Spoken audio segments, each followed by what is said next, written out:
तो एक बार फिर से प्रभु यीशु मसीह के नाम से आप सबको जय मसीह की। मेरे प्रियो, आज हम फिर से अपना जो क्लास है वो स्टार्ट करेंगे, कंटिन्यू रखेंगे, जारी रखेंगे। वो क्लास जो हमारा था रोमन कैथोलिक के ऊपर, तो हम एक एक करके हमने बहुत चीज़ें देखी। टोटल 7 पार्ट हो चुका है इस वीडियो का। और मैं रिक्वेस्ट करता हूँ, यदि आप डायरेक्ट ये वाला वीडियो देखेंगे तो आप कुछ नहीं समझ पाएंगे। मैं आप सबसे रिक्वेस्ट करता हूँ, विनती करता हूँ, सबसे पहले पार्ट 1 देखिए, उसके बाद में 2, 3 ऐसे करके देखेंगे तो आपको बहुत डिटेल्स में समझ में आएगा। खैर, तो आज पार्ट 8 है इस वीडियो का, 8वां पार्ट है, पार्ट 8। तो इसमें हम देखने वाले हैं द कलर्स एंड रिचेस, यानी जो रंग रोमन कैथोलिक चर्च इस्तेमाल करते हैं, इन रंगों के बारे में देखेंगे और उनका जो धन है उस विषय में हम देखेंगे। ओके, जो बाइबल में हमें बताया गया है प्रकाशित वाक्य 17, 4 और 5 में। पहले हम वो वचन पढ़ लेते हैं। तो प्रकाशित वाक्य 17, 4 और 5, यह स्त्री बैंजनी और किरिमजी कपड़े पहने थी। बैंजनी और किरिमजी का मतलब क्या होता है? बैंजनी मतलब पर्पल कलर और किरिमजी का मतलब होता है स्कारलेट। ये स्कारलेट का क्या मतलब होता है? स्कारलेट थोड़ा थोड़ा लाल जैसा होता है, लेकिन थोड़ा ज़्यादा, मैं अभी दिखाऊंगा आपको। खैर, ये स्त्री बैंजनी और किरिमजी कपड़े पहने थी और सोने और बहुमूल्य मणियों और मोतियों से सजी हुई थी। सोने का कटोरा था जो घृणित वस्तुओं से और उसके व्यभिचार की अशुद्ध वस्तुओं से भरा हुआ था, और उसके माथे पर यह नाम लिखा था, भेद बड़ा बाबुल, पृथ्वी की वेश्याओं और घृणित वस्तुओं की माता।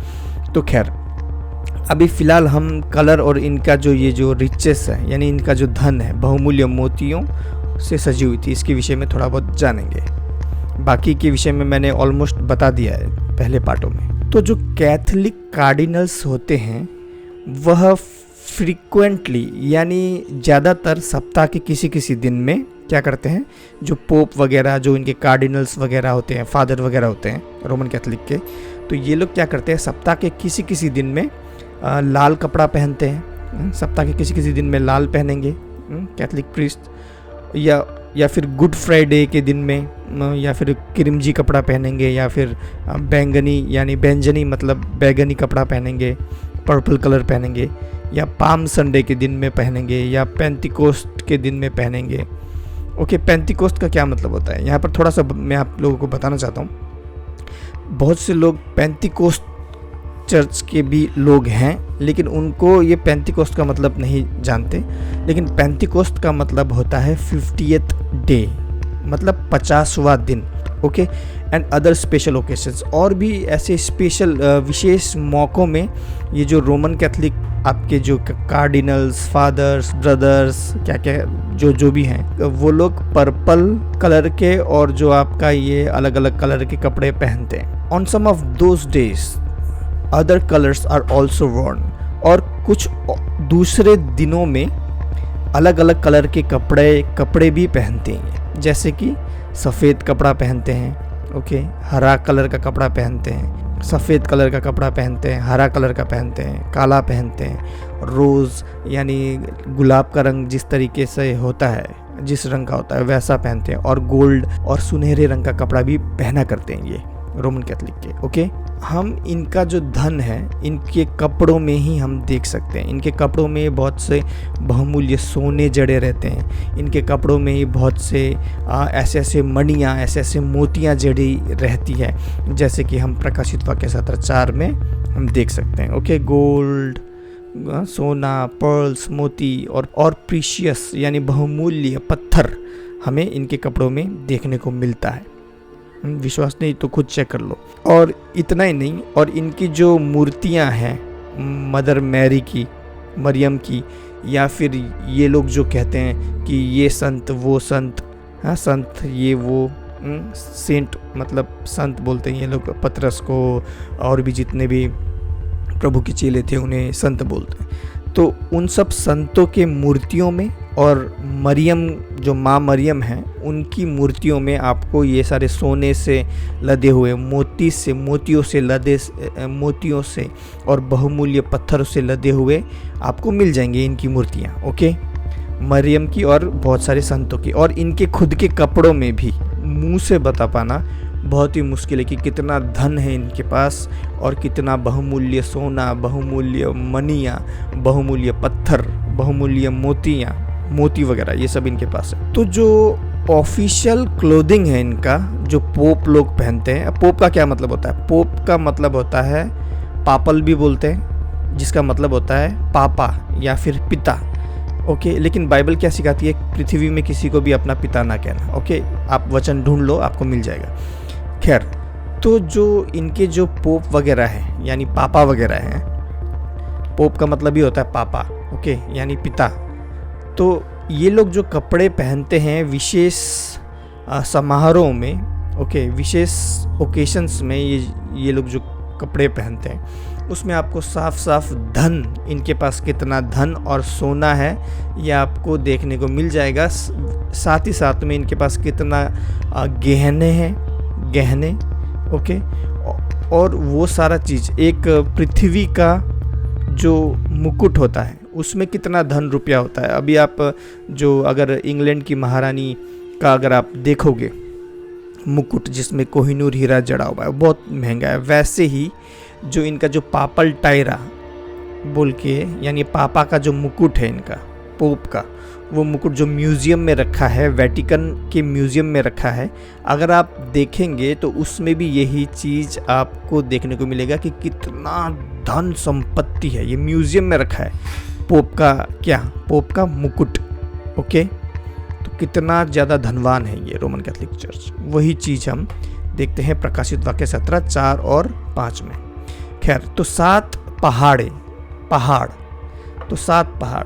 और प्रकाशित वाक्य 17:9 में एक बार पढ़ता हूँ। तो प्रकाशित वाक्य 17:9 वचन में क्या लिखा है, देखिए, उस बुद्धि के लिए जिसमें ज्ञान है यह अवश्य है, वे 7 सिर 7 पहाड़ हैं जिन पर वह स्त्री बैठी है। तो यहाँ पर क्या है कि जो एक स्त्री दिखाई जाती है यूहन्ना को, और उसका वो जो स्त्री है एक जानवर पे बैठी है, और उस जानवर का 7 सिर है। लेकिन यहाँ पर हमें वो सर का मतलब भी बताया जा रहा है कि वो जो उस जानवर का 7 सर है उसका मतलब है 7 पहाड़। तो उस स्त्री का 7 पहाड़ बोला गया है ना। वैसे इस वचन का और भी बहुत सारे इंटरप्रिटेशन हैं, अलग अलग तरीक़ों से बस इसे समझाया जा सकता है। लेकिन अगर आप सच में देखें तो ये रोम के विषय में ही बता रहा है। क्यों? क्योंकि जो रोम है वो खुद रोम है, और जहाँ पर ये वेटिकन सिटी है आपका, जहाँ पर ये इन्होंने पतरस का चर्च बनाया है, ऐसा बोलते हैं ये पतरस के ऊपर, ये ऐसा बोलते हैं रोमन कैथोलिक लोग। तो अगर आप देखेंगे रोम को ना एक और तरीके से जाना जाता है, सिटी ऑफ 7 हिल्स। रोम को सिटी ऑफ 7 हिल्स बोल के भी जाना जाता है रोम को। ओके, सिटी ऑफ 7 हिल्स यानी 7 पहाड़ों का शहर। तो जो वेटिकन है वो खुद ब खुद किसके ऊपर है? हाँ, वो ये जो आपका टाइबर रिवर है, यानी टाइबर जो नदी है उसके साइड में, ओके, उसके साइड में स्थित है वेटिकन। और उसके बिल्कुल एकदम आगे 7 पहाड़ हमें देखने को मिलता है, 7 पहाड़ सिटी। इसीलिए रोम को पुराने समय में सिटी ऑफ 7 हिल्स कहा जाता है। और यही वचन हम प्रकाशित वाक्य 17:9 में देखने को मिलता है कि वो जो स्त्री जिस जानवर के ऊपर, जिस बीस्ट के ऊपर बैठी है, उसके 7 सिर हैं। और 7 सिर का मतलब क्या है? 7 सिर का, देखिए यहाँ पर क्या लिखा है, and here is the mind which hath wisdom, यानी जिसका बुद्धि हो। देखिए अभी फिर से पढ़ता हूँ, उस बुद्धि के लिए जिसमें ज्ञान है यह अवश्य है। तो जिसके पास बुद्धि है बाइबल समझने का, बाइबल के रहस्यों को, गहराइयों को, मिस्ट्रीज को समझने का, जिसके पास बुद्धि है उसको ये बात समझाई जा रही है। और जो नहीं मानना चाहते, मुझे बहुत रोमन कैथोलिक लोग बोलते हैं आप गलत सिखा रहे हैं, आप झूठी शिक्षा सिखा रहे हैं। लेकिन अभी तक मैंने 7 और इसको लेके 8 पार्ट हो जाएगा इस वीडियो का। एक भी चीज़ आप बता दो जो मैं गलत बोल रहा हूँ, एक भी चीज़ गलत नहीं बोल रहा हूँ। आप बस इधर उधर मुझे बोल सकते हो कि आप गलत बोल रहे हो, लेकिन आप सबूतों के साथ साबित नहीं कर सकते। तो वैसे ही जिसके पास बुद्धि हो, जो सच में जानना चाहता है और जिसके पास ज्ञान है, यह अवश्य है कि ये जान ले, बोल रहा है। बाइबल का वचन कह रहा है कि जिसके पास बुद्धि है और जो सच में जानना चाहता है, ये जान ले कि वे 7 सिर 7 पहाड़ हैं जिन पर वह स्त्री बैठी है। तो ये 7 पहाड़ है, यानी स्त्री का मतलब रोमन कैथोलिक चर्च अपने आप को स्त्री बोल के भी क्या करता है, संबोधित करता है अपने आप को। ओके, तो वैसे ही अभी देखिए ये जो स्त्री है, तो रोम को खुद सिटी ऑफ 7 हिल्स भी कहा जाता है, यानी 7 पहाड़ों का शहर भी कहा जाता है रोम को खुद। ओके, द वेटिकन, और जो वेटिकन जहाँ से ये रोमन कैथोलिक चर्च की शुरुआत हुई और पूरी दुनिया में फैलाई है, ये खुद ये 7 पहाड़ों के साइड में बसा हुआ है, इसीलिए इसे 7 पहाड़ों का शहर कहा जाता है रोम को। तो यहीं से आपको और इसके साइड से, वेटिकन के साइड से टीबर नदी बहती है, जो फेस करता है, फेसिंग दी 7 हिल्स, जो 7 पहाड़ों की तरफ मुंह करके है। अभी पुराने समय में जो पहाड़ हुआ करते थे उन्हें एक पवित्र हाई प्लेसेस, यानी पवित्र ऊंची जगहों के रूप में ज़्यादातर माना जाता था। और यही चीज़ हम देखते हैं मूसा के समय में भी। परमेश्वर मूसा को कहाँ बुलाते हैं, पहाड़ में बुलाते हैं ना, ऊपर पहाड़ में मुझसे मिलने आ, क्योंकि पहाड़ एक ऐसी जगह हुआ करती थी जहाँ पर ज़्यादा लोग जाया नहीं करते थे, गंदगी नहीं फैलाया करते थे। पहाड़ में ही मूसा को 10 आज्ञा दी। तो वैसे ही ये जो पुराने समय से ये चीज़ चलता आ रहा है कि जो पहाड़ है वो एक पवित्र जगह है, ऊंचा पवित्र जगह है। ओके, और यहाँ पर क्या हुआ करता था पहाड़ में, जो रोम के लोग क्या करते थे, यहाँ पर पहाड़ों में ये लोग पूजा किया करते थे दूसरे देवी देवताओं का। उनका रोम का देवी देवता अलग है। ओके, और वहाँ पर बलि चढ़ाया करते थे। ओके, वहाँ पर बलि चढ़ाया करते थे उनके डेटीज़ की, यानी उनकी देवी देवताओं की क्या करते थे, वो पूजा करते थे और बलि चढ़ाया करते थे। और ये जो सिस्टम है पूजा करने का, ये इसका जो बेस है, यानी इसका जो शुरुआत है, या फिर कह लें इसका जो फाउंडेशन है, ये सैल्वेशन के लिए था, यानी उद्धार के लिए, कि उद्धार जो है वो कामों के द्वारा पूरा होता है। तो क्या करते थे पुराने के समय में रोम के लोग, तो अगर वो कोई भी पाप करते थे या कुछ भी करते थे तो वो ऐसे पहाड़ों में जाते थे और वहाँ जाके पूजा पाठ करते थे उनके देवी देवताओं का, तो रोम के देवी देवताओं का, और उसके बाद में वहाँ बलि वगैरह चढ़ाया करते थे। और ये मानते थे कि उनके जो कामों की वजह से क्या हुआ, उनका उद्धार हो चुका है। ये एक सिस्टम था। ओके, ये सिस्टम को समझिए, ये एक सिस्टम था। And also included a counterfeit salvation और messiah and mediators of both sexes. और इससे क्या है, ये टोटली उल्टा था। जो परमेश्वर यानी यीशु मसीह का उद्धार देने का एक रास्ता प्रभु ने जो बनाया है, उससे ये बिल्कुल काउंटरफिट था, बिल्कुल उलट था, विपरीत था, आसान भाषा में, जो मतलब उद्धार पाने के लिए इनका, ये रोम के लोगों का उस समय में, ओके, उद्धार पाने का। और मसीहा, और जो वहाँ के पंडित भी हुआ करते थे उस समय में, जैसे आज के समय में पोप वगैरह हुआ करते हैं, तो उस समय में भी ऐसे कुछ देवी मतलब पंडित वगैरह हुआ करते थे इनके अलग देवी देवताओं का। तो वो लोग क्या करते थे, एक मसीहा के रूप में, एक उद्धारकर्ता के रूप में, और एक मेल कराने वाले यानी मीडिएटर के रूप में हुआ करते थे। और ये जो उनकी जो देवी देवता हैं, उसको क्या है, उनको मतलब एक सूर्य देवता के रूप में, यानी सन गॉड यानी सूर्य देवता के रूप में पूजा जाता था। कि जो सूर्य देवता है, प्रकटीकरण, एक प्रकट होते हैं, ऐसा ये मानते थे कि जो सूर्य देवता है वो इनके जो भगवान हैं, ये दोनों रूप में, यानी दोनों सेक्स, लड़का लड़की दोनों रूप में प्रकट होते हैं। और जो सन गॉड है यानी सूर्य देवता है, उस रूप में भी प्रकट होते हैं, ऐसा इनका मानना था। और इनका जो देवी देवता था सूर्य देवता, वो एंड्रोजेनिक यानी पुरुषगामी मतलब गे, लड़का लड़का लड़की लड़की इस रूप में आया करता था, ऐसा इनका ये एक विश्वास था इनका। ओके, लड़का या लड़की, यानी एक लड़का है तो लड़की के रूप में भी आ जाएगा, ऐसा एक पुरुषगामी टाइप का इनका था भगवान, ऐसा इनका मानना था रोम के लोग का। ओके, ही और she could manifest himself herself in a male और फीमेल फॉर्म। यही बात बता रहा था। इनका जो देवी देवता जो है, जो जिसे सूर्य देवता के रूप में भी प्रकट हुआ करता था, मैनिफेस्ट यानी प्रकटीकरण हुआ करता था। ये जो है मर्द या स्त्री दोनों रूप में प्रकट हुआ करता था, ऐसा इनका मानना था। तो ये एक ऐसा इनका एक सिस्टम था। ओके, ये सिस्टम समझिए कि उद्धार पाने के लिए आपको अच्छे काम करने पड़ेंगे। ओके, ये एक सिस्टम था और अच्छे काम करने के लिए आपको पहाड़ में जाना पड़ेगा, वहाँ जाके पूजा पाठ करना पड़ेगा और वहाँ पर जाके पहाड़ में ही जाके आपको क्या करना पड़ेगा कि बलि चढ़ाना पड़ेगा। तो ये एक सिस्टम था इनका, ओके, रोम का। और यही जो इनका जो सिस्टम था इसे बेबीलोन के रूप में कहा गया है बाइबल में। तो बेबीलोन के लोग कैसे थे? बेबीलोन का जो सिस्टम है वो पूजा पाठ जो करता था is has been pass down through history, यानी वही पूजा पाठ का सिस्टम इतिहास में आगे बढ़ता गया।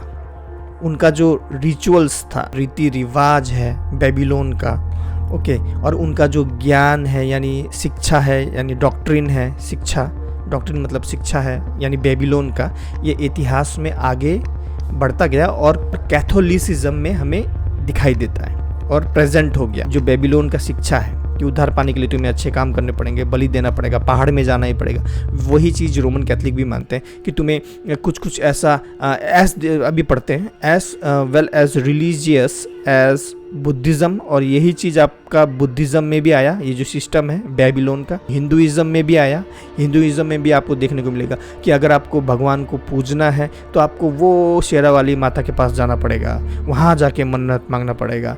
हाँ, तो वहाँ जाके आपको क्या करना पड़ेगा, ऐसा कुछ चढ़ाना पड़ेगा, चांदी का छतरी चढ़ाना पड़ेगा। यही जो सिस्टम है बेबीलोन का सिस्टम, यही सिस्टम आगे जाके बुद्धिज़्म में भी आया और हिंदुइज़्म में भी आया कि आपको अगर पूजना है तो वहाँ जाना पड़ेगा, तभी जाके आपका क्या होगा, माफ़ी मिलेगा, यानी सैल्वेशन बाय वर्क्स, यानी उद्धार जो है वो आपके अच्छे कामों से होगा।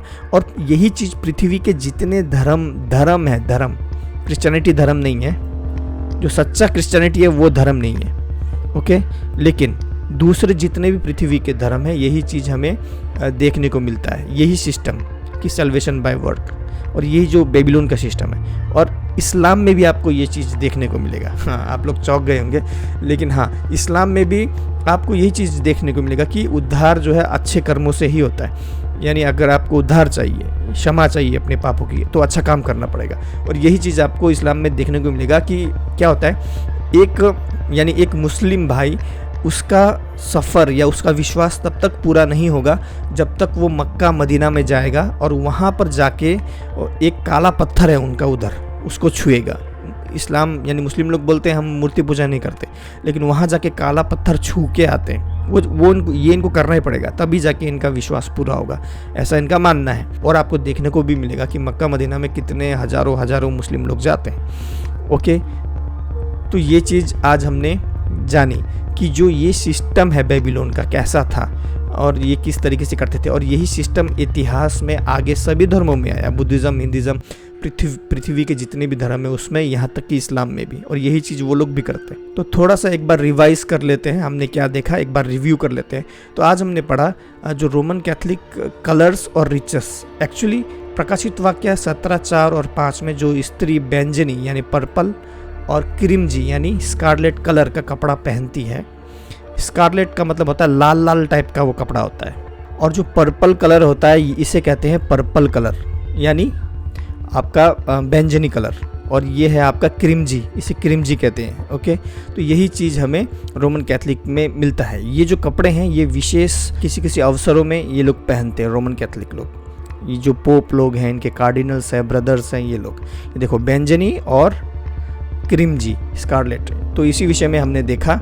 उसके बाद में हमने क्या देखा कि जो इनके जो कपड़े, जो इनके धन रुपया है, वो धन रुपया बहुत ज़्यादा है, रिचेस।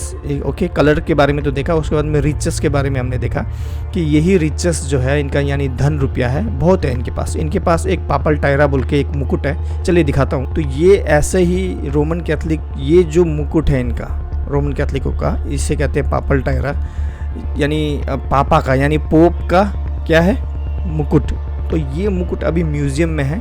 ये इतना, क्या बताऊँ, इतना मतलब महंगा है, क्या बताऊँ आपका। ये जो महारानी ने पहना है, आपका इंग्लैंड की महारानी ने, जिसमें कोहिनूर हीरा जड़ा हुआ है, उससे भी लगभग उसी के रेंज का होगा। ये बहुत महंगा है। ओके, और इसमें आप देखेंगे तो बहुमूल्य मणियाँ, मोतियाँ, ये सब जड़े रहते हैं, और ये एकदम हीरा वीरा पत्थर वत्थर, बहुमूल्य पत्थर ये सब जड़े हुए हैं। और ये जो मुकुट है, ये मुकुट एक पोप से दूसरे पोप, दूसरे पोप से तीसरे पोप, ये सब लोग पहन के बैठे हैं। ओके, धन रुपया। यीशु मसीह का कहना क्या है कि धनी व्यक्ति स्वर्ग में जाना असंभव है, बल्कि सुई के नाक से ऊँट निकल जाएगा। सुई का नाक कितना छोटा है, वो उसका निकलना संभव है, लेकिन एक धनी व्यक्ति का स्वर्ग जाना असंभव है।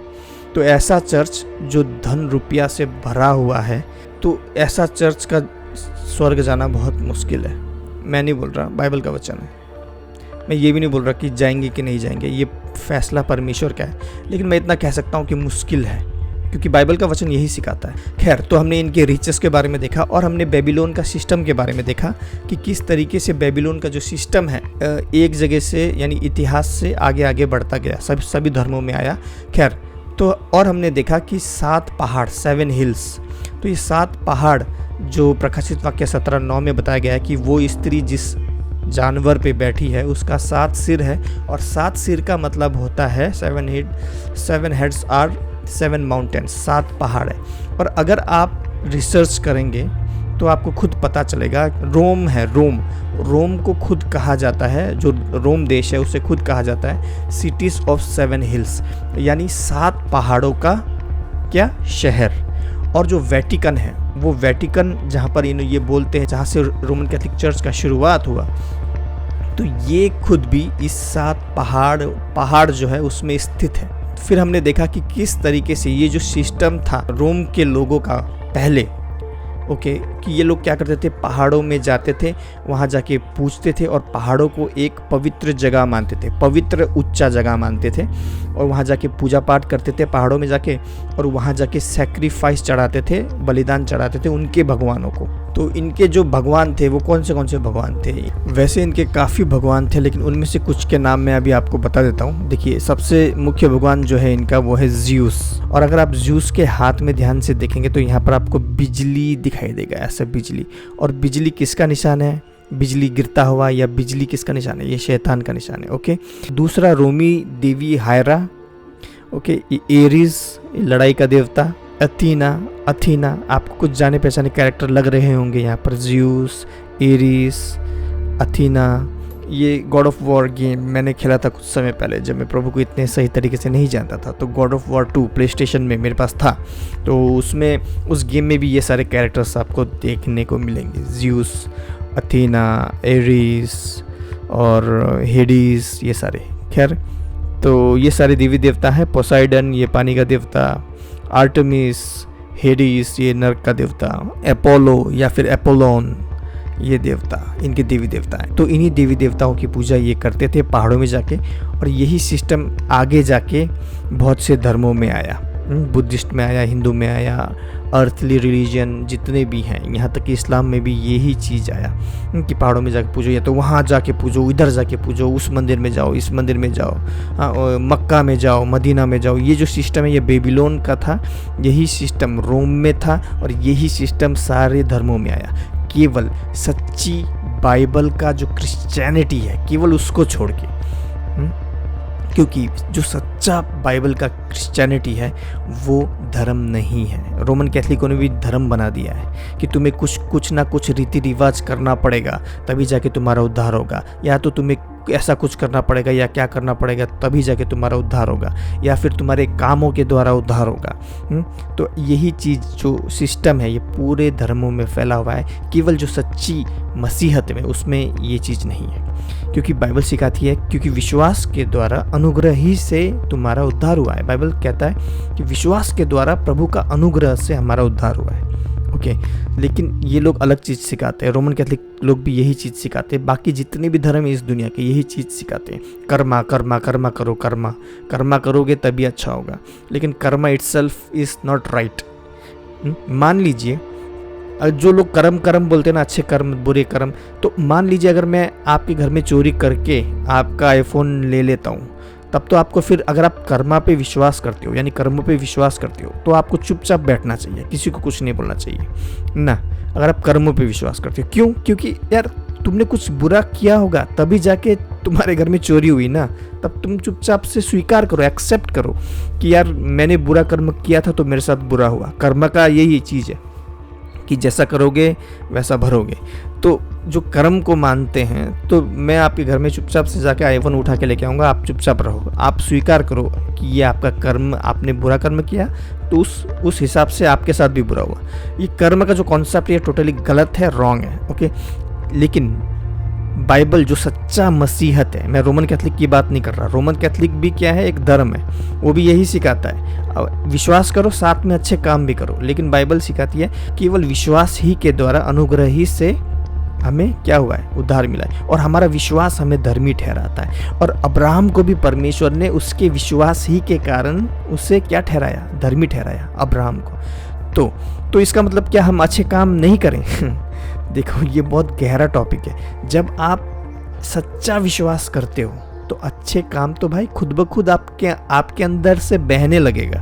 कहते हैं ना कि बाइबल का वचन, यीशु मसीह ये भी कहता है कि जो मुझ पे विश्वास करेगा वो खुद ब खुद अंदर से एक निकलने वाला क्या बन जाएगा, तो जल का श्रोता बन जाएगा। तो वैसे ही जब आप प्रभु यीशु में विश्वास करोगे, सच्चा विश्वास, तो अच्छे कर्म, अच्छा काम, कर्मा तो आप वैसे ही कर ही लोगे। और आप ऐसे नहीं कि आप भाई वीडियो करके फ़ोटो खींच के दिखाओगे कि मैं देखो कितना अच्छा काम कर रहा हूँ, नहीं, आप चुपचाप करोगे, किसी को पता भी नहीं चलेगा। आप ये सोशल मीडिया में ये दिखावा नहीं करोगे कि मैं अच्छा काम कर रहा हूँ, मैं इसको दे रहा हूँ, उसको दे रहा हूँ, नहीं, ये सब दिखावा है। ये सब वाही पाने के लिए लोग करते हैं, अच्छा कर्म दिखाते हैं। लेकिन बाइबल क्या कहता है, अगर तुम्हारा एक हाथ दे तो दूसरा हाथ को पता नहीं चलना चाहिए कि तुम दे रहे हो। तो ये चीज़ है कि जब आप अच्छा कर्म करो तो किसी को पता नहीं चलना चाहिए। ये आजकल के लोग जैसे नहीं, पंडितों जैसे नहीं, हाँ, ये जितने भी धर्म के लोग हैं, ये जो दिखाते हैं पूरा एकदम माइक लगा के, कैमरा वैमरा लगा के, ये अच्छा कर्म नहीं है, वो उसका फल तुम्हें नहीं मिलने वाला है।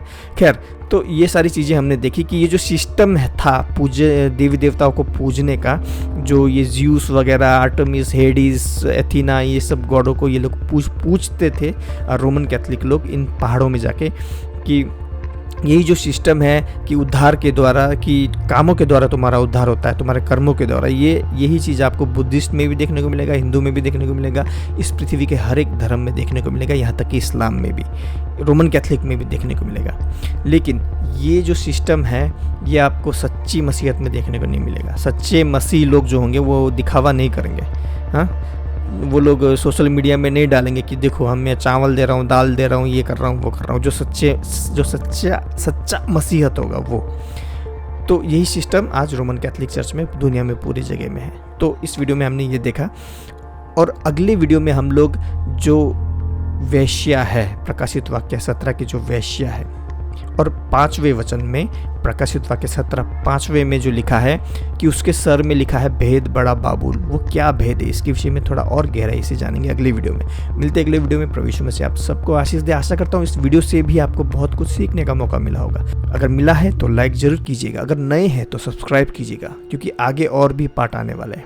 मिलते हैं अगले वीडियो में। प्रभु यीशु मसीह आप सबको आशीष दे। तब तक के लिए जय मसीह की।